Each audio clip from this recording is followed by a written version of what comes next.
అప్పుల బాధలు వెంటాడుతున్నాయా? అయితే 6 జేవిఆర్ వారి జాతిరత్నాలు ధరించండి. హాయ్, వెల్కమ్ టు మనం టీవీ. నేను మీ మనోజ్. జాను లిరి ప్రత్యేకంగా ఈ పేరు గురించి చెప్పుకోవాల్సిన అవసరం లేదు. రెండు తెలుగు రాష్ట్రాల్లో ఈ పేరు సుపరిచితం.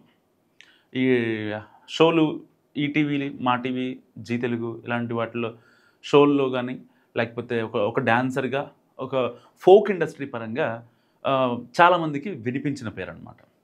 సో జాను లిరి విషయానికి వస్తే చాలామంది అంటే ఈ అమ్మాయి తప్పు అంటే నేను కొన్ని కామెంట్స్ చూసా, అందుకు మాట్లాడుతున్నా. లేదు, ఒక అమ్మాయిగా ఆ అమ్మాయి నిర్ణయాలు తీసుకోవడంలో ఫెయిల్ అవుతుంది, అందుకే ఇలాంటి స్టోరీస్లు పెట్టిద్ది, ఇలాంటి స్టేటస్లు పెడుతుంది. లేదు అంటే తన జీవితాన్ని తానే చిన్నాభిన్నం చేసుకుంది, ఇంట్లో వాళ్ళ మాట వినకుండా లవ్ మ్యారేజ్ చేసుకొని అని చాలామంది మాట్లాడుతున్న పరిస్థితి. నిజంగా అసలు జాను లిరి పెట్టిన ఇన్స్టా స్టోరీ ఎందుకు ఇప్పుడు అందరూ మాట్లాడుకుంటున్నారు? అసలు యాక్చువల్గా అంటే ఇది కంప్లీట్గా తన personal interest.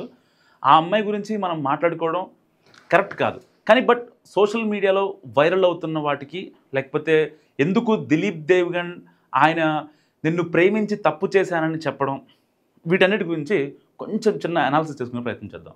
First Janu లిరి Tony kick అనే అతన్ని ప్రేమించి పెళ్లి చేసుకుంది.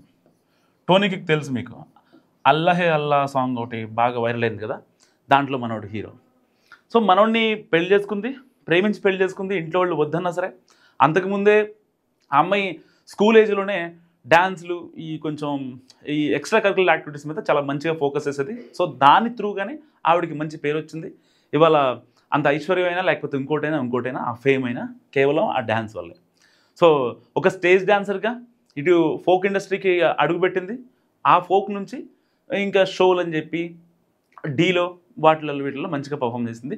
చాలామంది ఆడియన్స్ని తన వైపు తిప్పుకోగలిగింది ఇన్ ద షార్ట్ టైం పీరియడ్లో. సో ఇలాంటి జాను లిరి ఎందుకు తన లైఫ్ని చిన్నాభిన్నం చేసుకుంది అనేది చాలామంది ఇప్పుడు మాట్లాడుతున్నారు. ఆ అమ్మాయి మంచిది కాదు, ఆ అమ్మాయి క్యారెక్టర్ అసలు మంచిది కాదు, ఆ అమ్మాయి చాలామందితో తిరిగింది, శేఖర్ మాస్టర్తో కూడా ఎఫ్ఐఆర్ నడిపించింది, డీ షోలో అమ్మాయికి అక్కడ దాకా వెళ్ళడానికి రీజన్ ఏంటి, సో తాను కొన్ని విషయాల్లో సాక్రిఫైస్ చేసుకుంది అని చాలామంది మాట్లాడుతున్న పరిస్థితి. రీసెంట్గా ఆవిడ ఒక స్టోరీ పెట్టింది. ఆ స్టోరీ ఏంటో చెప్పే ప్రయత్నం చేస్తాను మీకు. యాక్చువల్గా ఈ స్టోరీ నుంచే, ఇన్స్టాలో పెట్టిన ఈ స్టోరీ నుంచే మొత్తం ట్రోల్స్ మళ్ళీ స్టార్ట్ అయినాయి. ఎందుకంటే ఆల్రెడీ తను ఒక 4 months బ్యాక్ ఒక వీడియో చేసింది. ఏది, దిలీప్ దేవ్గన్తో నేను పెళ్లి చేసుకుంటున్నాను, అసలు ఈ మీడియాకి ఇవన్నీ అవసరం అంటూ కూడా ఆవిడ కొన్ని మాటలు మాట్లాడింది గతంలో. ఒక పర్సన్కి ఇంపార్టెంట్ ఇస్తున్నావు అంటే సేమ్ అక్కడి నుంచి వస్తేనే క్యారీ చేయి, కంటిన్యూ చేయి, లేదంటే ఇట్స్ ఏ వేస్ట్ 100% అని ఈవిడ పెట్టిన ఒక ఇన్స్టా స్టోరీ. ఇప్పుడు ప్రజెంట్ తను ఎవరికైతే నేను దిలీప్ దేవ్గన్తో లైఫ్ షేర్ చేసుకోబోతున్నాను, నా జీవితం ఇంకా సుఖమయం కాబోతుంది అని ఆవిడే చెప్పింది అందరికీ. సో ఇప్పుడు దాన్ని ఆ వీడియోని ఇప్పుడు చాలామంది సింక్ చేసుకుంటున్నారు. ఈవిడ పెట్టిన ఇన్స్టా పోస్ట్కి అండ్ దిలీప్ దేవ్గన్ పెట్టిన దిలీప్ దేవ్గన్ మనోడు ఒక వీడియో రిలీజ్ చేశాడు. నిన్ను ప్రేమించి తప్పు చేశా అని ఒక వీడియో రిలీజ్ చేశాడు. ఆ వీడియో కూడా మీకు చూపిస్తా. నేను నీకు మాట చెప్పాను, నేను నిన్ను ప్రేమించినంతగా ఎవరిని ప్రేమించలేదు, కానీ నా జీవితంలో చేసిన పెద్ద తప్పేంటో తెలుసా? నీలాంటి దాన్ని ప్రేమించడం. సో విన్నారు కదా దిలీప్ దేవ్గన్ చెప్పింది. సో ఇప్పుడు వీళ్ళిద్దరికీ బ్రేకప్ అయింది అనేది సోషల్ మీడియాలో జరుగుతున్న రచ్చ. ఒకటి ఏంటంటే వాళ్ళిద్దరికీ బ్రేకప్ అయిందా లేకపోతే ఇంకోటైందా అనేది పక్కన పెడితే వాళ్ళ లైఫ్ వాళ్ళ వ్యక్తిగతం. ఫ్రీడమ్ వాళ్ళకి ఆ ఫ్రీడమ్ ఉంది. తనకి ఒక చోట నా లైఫ్ బాగాలేదు, తన డెసిషన్ తీసుకునే ఆ కెపాసిటీ, ఆ ఫ్రీడమ్ తనకి ఉన్నాయి. సో అన్నీ కాదనుకొని తన ఏదైతే ఎయిమ్ పెట్టుకుందో ఆ ఫోకస్ మీదే ఆ అమ్మాయి కాన్సన్ట్రేషన్ చేసింది. సో ఇన్నాళ్ళు అమ్మాయి దాన్ని నమ్ముకొని అదే అన్నం పెడుతుంది, మీన్స్ డాన్స్ నమ్ముకుంది కాబట్టి. సో ఆ పరంగానే ఆ అమ్మాయి ముందుకెళ్తుంది. ఇప్పుడు ఇలాంటి టైంలో ఆ అమ్మాయి టోనీ కిక్ని వదిలేసింది, చాలామంది తిరిగింది, లేకపోతే ఇప్పుడు దిలీప్ దేవ్గన్ తప్పుగా ఉన్నాడు, సో అందుకనే ఆ అమ్మాయి పక్క వెళ్ళిపోయిందని కొంతమంది దిలీప్ దేవ్గన్ ఫ్యాన్స్.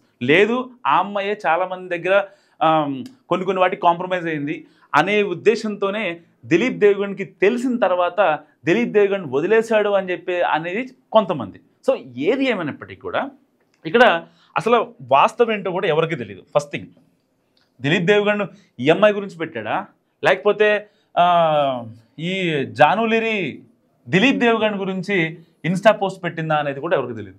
యాక్చువల్గా జానులిరి పెట్టిన ఇన్స్టా పోస్ట్ ఏదైతే ఉందో దానిపైన బిగ్ బాస్ ఒక పిక్, బిగ్ బాస్లో ఒక కంటెస్టెంట్ ఆవిడ ఫోటో పెట్టి కిందది రాస్తుంది అనమాట. సో అంటే నేను బిగ్ బాస్లో ఉన్నాను. సో ఆ బిగ్ బాస్లో ఏం జరిగిందో నాకు తెలియదు. కానీ ఈవిడ పెట్టిన పోస్ట్ మాత్రం ఇప్పుడు అందరూ గట్టిగా వైరల్ చేస్తున్నారు. ఆ స్టోరీని స్క్రీన్ షాట్లు తీసుకొని తెగ వైరల్ చేస్తున్నారు. ఏదేమైనప్పటికీ కూడా అసలు ఆవిడ దిలీప్ దేవగన్తో బ్రేకప్ అయిందా లేదా అనేది నిజంగా అసలు ఎవరికి క్లారిటీ లేని అంశం ఇది. ఆవిడ చెప్పలేదు. అండ్ నేను దిలీప్తో నేను బ్రేకప్ అయిపోయా అని చెప్పి ఆయన చెప్పలేదు. సో మళ్ళీ ఇక్కడ ఏమన్నా దిలీప్ దేవగన్ ఏమన్నా జానులిరిని ఉద్దేశించి మాత్రమే ఆ వీడియో పెట్టాడా? పెట్టలేదు. కానీ ఇక్కడ ఒక్క విషయం మాట్లాడుకోవాల్సింది ఏంటంటే, దిలీప్ దేవగన్ అయినా జానులిరి అయినా ఎవరిష్టం వాళ్ళది. ఇక్కడ ఎవరికి అంటే వీళ్ళు ఇలాగే ఉండాలి, వీళ్ళు ఇలాగే చేయాలి అని చెప్పి మన ఉద్దేశాలని ఎదుటి వాళ్ళ లైఫ్లోకి రుద్దే ప్రయత్నం ఎప్పుడు చేయకూడదు. సో అది కరెక్ట్ కాదు. వాళ్ళ ఫ్రీడమ్ వాళ్ళకు ఉంది. అండ్ కానీ పబ్లిక్లో అంటే ఎవరైతే పబ్లిక్ డొమైన్లో ఉంటారో, లైక్ ఇప్పుడు ఈ అమ్మాయి దిలీప్ దేవగన్ మంచి సింగరే, ఆ అమ్మాయి జానులిరి మంచి ఫోక్ డాన్సర్. సో ఇలాంటి వాళ్ళు చేస్తున్న కొన్ని నిర్ణయాలు మాత్రం తప్పట్టచ్చు. ఎందుకు తప్పట్టచ్చు అంటున్నానంటే, ఇప్పుడు జానులిరి మంచి ఫోక్ డాన్సర్. సో ఆ అమ్మాయి ఇంట్లో వాళ్ళని కాదని మరి కెరియర్ని దృష్టిలో పెట్టుకొని కొన్ని డెసిషన్స్ తీసుకుంది. ఆ డెసిషన్స్ ఆ అమ్మాయికి నచ్చకపోగా మళ్ళీ డివోర్స్ వెళ్ళింది. సో బాబుని చూసుకోవాలి అనే ఒక్క ఇదితో ఆ అమ్మాయి ఇండిపెండెంట్గా నిలబడాలని కోరుకుంది. కాబట్టి కొన్ని ప్లాట్ఫామ్స్ని ఆ అమ్మాయి నమ్ముకొని సో ఆ అమ్మాయి టాలెంట్ ప్రదర్శించి దాని తర్వాత ఇవాళ నిలదొక్కోగలిగింది నిజానికి. సరే, దాని తర్వాత ఇప్పుడు ఎవరి లైఫ్ కూడా లైఫ్ లాంగ్ మనం సింగిల్గా ఉండాలంటే అయ్యే పని కాదు వాస్తవానికి. అంటే ఓన్లీ ఫిజికల్ రిలేషన్సో మెంటల్ ఎమోషన్సో అనే కాదు. సో లైఫ్ లాంగ్ మనతో ఒకళ్ళు తోడుగా ఉన్నారు. మనం బయటికి ఎటైనా వెళ్ళాము, ఇంటికాడ ఒక వ్యక్తి, అది అమ్మాయి కావచ్చు అబ్బాయి కావచ్చు, సో బయటికి వెళ్ళిన వ్యక్తి కోసం వాళ్ళ కోసం వెయిట్ చేస్తున్నాము, ఎప్పుడు వస్తావు అనే ఒక ఇది లేకపోతే మనం ఎంత సంపాదించినా, లేకపోతే మన దగ్గర ఎంత డబ్బున్నా, ఎన్ని మేడలు కట్టినా ఇవన్నీ waste. So end of the day అంటే ఎగ్జాంపుల్ చెప్తారు కదా పెద్దవాళ్ళు, పక్షి ఎన్ని రోజులు ఎగిరినా సరే ఒక చెట్టు దగ్గర వచ్చి ఆగాల్సిందే. ఎగురుతుంది అంటారు కదా. సో ఒక చిన్న ఎగ్జాంపుల్, నేను సర్కాస్టిక్గా చెప్పట్లేదు, సీరియస్గానే చెప్తున్నా. కానీ ఇక్కడ జానులిరి విషయంలో చాలామంది ఎందుకు తప్పుగా మాట్లాడతారు అనే దానికి చిన్న కన్క్లూడ్ ఇచ్చి ఈ వీడియో ఎండ్ చేస్తా. సో జానులిరి తీసుకున్న కొన్ని డెసిషన్స్ కరెక్ట్గా లేవు. బేసిక్గా చెప్పాలంటే ఒక ఆడపిల్ల తనకి ఏం కావాలో అది తనకు తాను డిసైడ్ చేసుకునే కెపాసిటీ రావాలంటే ఆ అమ్మాయి ఎంతో కొంత చదువుకుని ఉండాలి. సరే, మరి మన పూర్వకాలంలో మన అమ్మమ్మలు వీళ్ళు చదువుకున్నారంటే వాళ్ళ వాల్యూస్ ఎవరైతే వాళ్ళ అమ్మమ్మలు వాళ్ళ అమ్మలు చెప్పబట్టే ఇవాళ వాళ్ళు అంత స్టేబుల్గా ఉండగలుగుతున్నారు. క్యారెక్టర్ విషయంలో కానీ లేకపోతే ఎలాంటి ఇల్లీగల్ అఫైర్స్ పెట్టుకోకుండా ఉంటున్నారు అంటే వాళ్ళ అమ్మమ్మలు వాళ్ళని సరిగ్గా పెంచారు. ఇక్కడ పెంచలేదనేది కాదు, మారుతున్న జనరేషన్ ప్రకారం మనం ఎలా ఉండాలి, మనకి ఎలాంటి వ్యక్తి కావాలి, వీళ్ళు మనకి లైఫ్ లాంగ్ సెట్ అవుతారా లేదా అనేది అమ్మాయిలు 1కి 2 సార్లు ఆలోచించుకునే ప్రయత్నించాలి. ఎందుకంటే ఏదో మనం వీళ్ళతో కలుస్తున్నాం, వీళ్ళతో మాట్లాడుతున్నాం, వీళ్ళతో బయటికి వెళ్తున్నాం, ఇంకా అంతా బాగానే ఉంది అనుకొని ఒక స్టెప్ వేయడం వల్ల ఇప్పుడు ఆ అమ్మాయి లైఫ్ నిజంగా చాలా ఇబ్బందికర పరిస్థితుల్లో ఉంది. ఆ అమ్మాయికి ఆ విషయం తెలుసు, అందుకని లాస్ట్ టైం ఏడ్చింది. మీడియా నన్ను ఎందుకు ఇచ్చేస్తుంది, ఎవరైతే అమ్మాయిని టార్గెట్ చేస్తూ కొన్ని వీడియోలు తీస్తారో వాళ్ళకి గట్టిగానే అమ్మాయి రియాక్షన్ ఇచ్చింది. కానీ ఏదేమైనా సరే పబ్లిక్ డొమైన్లో ఉన్న ఫేమ్స్ ఇలాంటి వాళ్ళు ఎవరైతే ఉంటారో, సో డివోర్స్డ్ కావచ్చు, లేకపోతే సింగిల్గా తనని తాను ప్రూవ్ చేసుకోవాలని ముందుకు వస్తారో వాళ్ళ మీద రాళ్ళు పడుతూనే ఉంటాయి. అంటారు కదా, కాయలున్న చెట్టుకి రాళ్ళ దెబ్బలని. సో ఏది ఏమైనా సరే ఒక అమ్మాయి తీసుకునే డెసిషన్ కరెక్ట్గా ఉండాలి. లాస్ట్ టైము ఆ అమ్మాయి ఒక ఇన్స్టా స్టోరీ పెట్టింది, సేమ్ ఇప్పుడు జరిగినట్టే ఇష్యూ జరిగింది. అప్పుడు కూడా ఏంటంటే దిలీప్ దేవగన్ని హైడ్ చేస్తూ ఈ అమ్మాయి ఒక సెల్ఫీ ఇన్స్టాలో స్టోరీ పెట్టింది. దాని తర్వాత స్టార్ట్ అయింది ఈ రప్చర్ అంతా. సో సరిగ్గా దాని తర్వాత అందరూ ఆ అమ్మాయిని ఫాలోవర్లు అయితే ఎవరైతే ఉంటారో మీడియా పీపుల్ మొత్తం వీడియోస్ చేయడంతో ఆ అమ్మాయి వెంటనే ఇన్స్టాలో ఒక వీడియో పెట్టింది. తర్వాత మళ్ళీ మీడియాకు అఫీషియల్గా ఒక వీడియో రిలీజ్ చేసి లేదు నేను దిలీప్ దేవ్ గారిని నేను పెళ్లి చేసుకుంటున్నాను అని చెప్పి మొత్తం కంప్లీట్గా అఫీషియల్ చేసింది. మళ్ళీ ఇప్పుడు ఇలాంటి పోస్టులు సేమ్ అంటే అమ్మాయి వే ఆఫ్ మైండ్ సెట్ మారాలన్నదే ఇక్కడ ఈ వీడియో ఉద్దేశం తప్ప లైక్ ఆ అమ్మాయి క్యారెక్టర్ని కానీ ఆ అమ్మాయిని కానీ ఎటువంటి ఇబ్బంది పెట్టాలన్నది కాదు. కానీ ఒక ఆడపిల్లగా పబ్లిక్ డొమైన్లో ఉండాలనుకున్నప్పుడు అందరూ చూస్తూ ఉంటారు. మన స్టోరీస్ కానీ మన వీడియోస్ కానీ రేపొద్దున మన జీవితాన్ని కానీ నలుగురు 4 రకాలుగా మాట్లాడుకోకూడదు అని అనుకుంటే మాత్రం నిజంగా కొన్ని విషయాలు ఎక్కడి దాకా ఉండాలో అక్కడ వరకు ఉంటేనే మంచిది.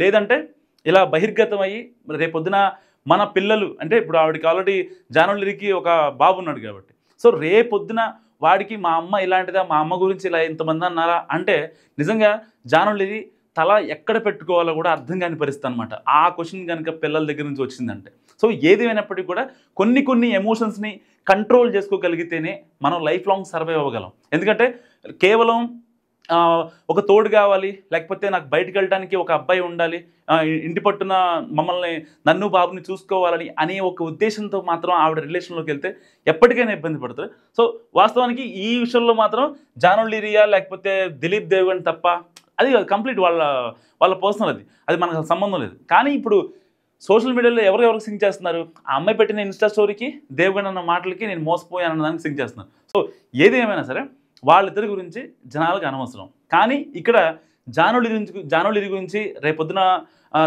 వాళ్ళ పిల్లలు కావచ్చు లేకపోతే వాళ్ళ ఫ్యామిలీ కావచ్చు వేరే వాళ్ళు బ్యాడ్గా మాట్లాడకూడదు అంటే ఇలాంటి స్టోరీలు పెట్టడం కొంచెం ఆపేసి జానులిరి. ఎందుకంటే నీకంటూ ఒక ఫేమ్ ఉంది.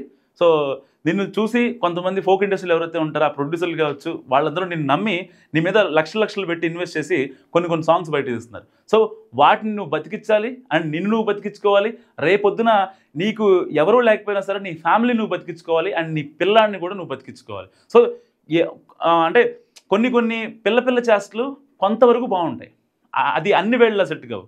ఏ వయసులో జరగాల్సింది ఆ వయసులో జరగాల్సిందని మన పెద్దోళ్ళు అంటూ ఉంటారు. సో అంటే ఒక ప్రాపర్గా నువ్వు వెళ్ళి ఉంటే నీ లైఫ్లో ఇలాంటి ఎస్కలేషన్స్ ఇలాంటి అప్స్ అండ్ డౌన్స్ వచ్చాయి కాదు. కానీ ఇంట్లో వాళ్ళ మాట వినలేదు కాబట్టే ఇవాళ ఒక రకంగా నీకు ఇలాంటి దుస్థితి ఏర్పడిందని కూడా చాలామంది మాట్లాడుతున్న పరిస్థితి. ఏదేమైనా సరే ఒక ఫేమ్లో ఉన్నాం ఒక మంచి పొజిషన్లో ఉన్నాం దాన్ని కాపాడుకునే ప్రయత్నం చేయాలి తప్ప మళ్ళీ ఇలాంటి స్టోరీస్ పెట్టి సోషల్ మీడియాలో ఒక చర్చకు దారితీసి మళ్ళీ నువ్వు వెయిట్ చేసి అందరి ముందు గగ్గోలు పెట్టుకొని నా వీడియోస్ డిలీట్ చేయండి లేకపోతే అసలు అతనికి నాకు సంబంధం ఏమి లేదు ఇలాంటివి అసలు అంటే బురదలో రాయేసే ముందే తెలుసుకోవాలి మన మీద బురద పడుద్దని. సో ఏదేమైనప్పటికీ కూడా ఒక కంప మీద మనం ఏదైనా ఒక గుడ్డ ఆరేసాం అనుకోండి దాన్ని జాగ్రత్తగా తీసుకోవాల్సిన బాధ్యత మనదే. లేదంటే వదిలేయాలి. లేదు ఆ గుడ్డ కావాలి అనుకుంటే ఇప్పుడు ఆ గుడ్డ అనేది ఇక్కడ పరువు అనమాట. సో మనకు పరువు కావాలి కాబట్టి మెల్లగా లాక్కుని ప్రయత్నం చేయాలి. లేదు మనకు అక్కర్లేదు అనుకుంటే గుడ్డ చినిగిపోయినా పర్లేదు ఎలా లాక్కున్నా పర్లేదు. ఏదేమైనప్పటికీ ఇన్స్టా స్టోరీలు సాడ్ యాంగిల్లో పెట్టడం లేకపోతే నాకెవరూ లేరు అని ఆడపిల్లలు కొంతమంది స్టేటస్లు పెడుతూ ఉంటారు. అవన్నీ పిచ్చి స్టేటస్లు. ఫస్ట్ మీ అమ్మా నాన్న మీ ఎవరైతే ఫ్యూచర్లో రాబోయే హస్బెండ్ ఎవరైతే ఉంటారో వాళ్ళు మాత్రమే ఈ పక్కన వాళ్ళు మాట్లాడారు బయటికి వెళ్దామన్నారు లేకపోతే ఇలాంటి అంటే చిన్న క్షణికావేశాలకు లోనై చాలామంది ఆడపిల్లలు తమ బతుకులు రోడ్డును వేసుకుంటున్నారు. తర్వాత ఇలాంటి వాటికి పోయి వాళ్ళ ప్రైవేట్ పిక్స్ వాళ్ళ దగ్గర ఉండిపోవడం దాని తర్వాత వాళ్ళు బెదిరించడం.